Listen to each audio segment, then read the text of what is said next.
રાજપીપળામાંથી અમદાવાદમાં પરણવા માટે જાન આવી હતી અને અમદાવાદમાં નિકોલમાં જાનૈયામાં વરરાજાને પરણાવવામાં આવ્યો હતો અને આ દરમિયાન નિકોલમાં વિશાલમાં લેન્ડપાર્કમાં હોટલમાં જાનૈયા માટે ભોજનની વ્યવસ્થા કરવામાં આવી હતી અને લગ્નની મોજમાં જાનૈયામાં અહીં દૂધની બનાવવા માટે જ્યુસ અને ગાજરનો હલવો ભોજન આપવામાં આવ્યું હતું અને જાનૈયા સહિતના વરરાજા અને કન્યાનું ભોજનનું આરોગ્ય હતું અને લગ્ન પ્રસંગ જમણવારમાં બાદ મોડી રાતે લગભગ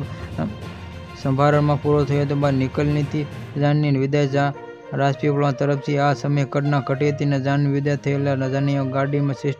સિટીમાં એટીએમ કેસમાં અને સમયે દુઃખદ ઘટના બની હતી અને અમદાવાદમાં નીકળ્યા બાદ આ વડોદરામાં એક્સપ્રેસ હાઈવે પર આવેલા નડિયાદ ટોલમાં પહોંચેલા. આ દરમિયાન લગભગ 6 જેટલા જાનૈયાઓમાં એલજી હોસ્પિટલ કરવામાં આવ્યા હતા અને જે લોકોને નડિયાદ હોસ્પિટલ સારવાર ખસેડવામાં આવી હતી. 108 મારફતે 45